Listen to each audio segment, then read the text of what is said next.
Hi friends, எல்லோருக்கும் வணக்கம். இன்றைக்கி என்ன டிஷ் பார்க்க போகிறீங்கன்னா, கத்திரிக்காய், முருங்கைக்காய், உருளைக்கிழங்கு கிரேவி தான் இன்றைக்கி செய்ய போகிறேன். வாங்க ஈஸி ரெசிபி எப்படி செய்யலாம்னு பார்க்கலாமா?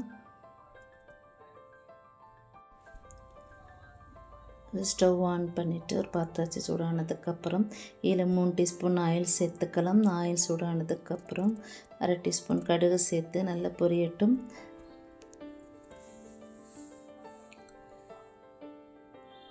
நல்லா பொரிஞ்சதுக்கப்புறம் நீலவாக்கில் கட் பண்ணி வச்சுருந்த வெங்காயம் ஒன்று அது சேர்த்துக்கலாம். சேர்த்துட்டு நல்லா வதக்கி எடுத்துக்கலாம்.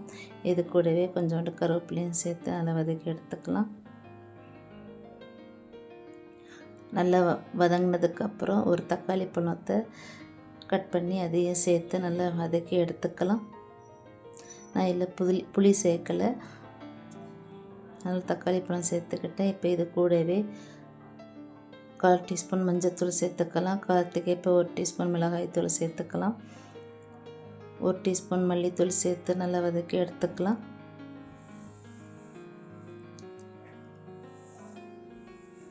நல்லா வதங்கினதுக்கப்புறம் ஒரு முருங்கைக்காவை 2ஆக கட் பண்ணி அதையும் சேர்த்து நல்லா வதக்கி எடுத்துக்கலாம்.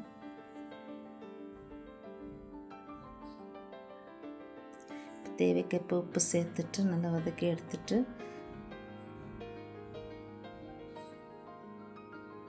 இப்போ இது வேகிறதுக்காக கொஞ்சோண்டு ஒரு கிளாஸ் தண்ணி சேர்த்து நல்லா வேக வச்சு எடுத்துக்கலாம். ஒரு அரைப்பதம் வந்தால் போதும். ஒரு மூடி போட்டு ஒரு வெந்து வரட்டும்.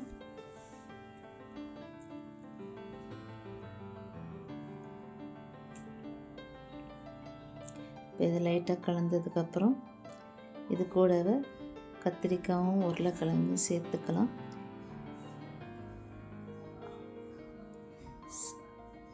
இந்த மாதிரி நீல வாக்கில் கட் பண்ணிக்கலாம். சேர்த்துட்டு நல்லா கலந்து எடுத்துக்கலாம்.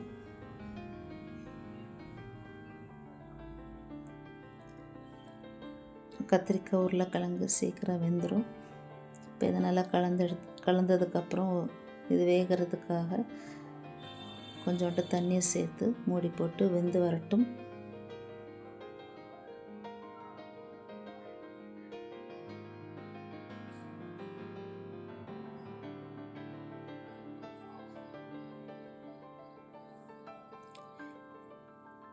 இந்த கிரேவி சூப்பராக இருக்கும், சுவையாக இருக்கும்.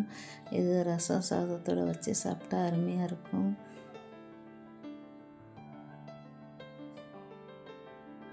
இப்போ இது நல்லா கலந்ததுக்கப்புறம் ஒரு 2 டீஸ்பூன் தேங்காய், அதில் கொஞ்சோண்டு சீரகம், 2 பல் பூண்டு சேர்த்து அரைச்சி வச்சுருக்கேன், அதையும் சேர்த்துக்கலாம். சேர்த்துட்டு நல்லா கலந்துக்கலாம். இப்போ இதையும் ஒரு மூடி போட்டு ஒரு 2 நிமிஷம் அப்படியே இருக்கட்டும். அந்த தேங்காயோட பச்சை ஸ்மெல் போகிற வரைக்கும் வெந்து வரட்டும். இப்போ அருமையான கிரேவி ரெடி ஆயிடுச்சு.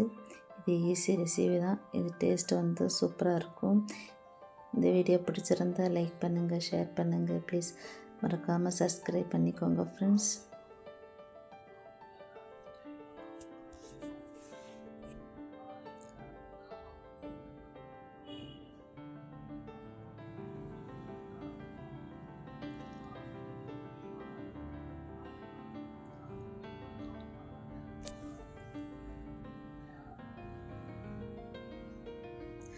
Okay, bye.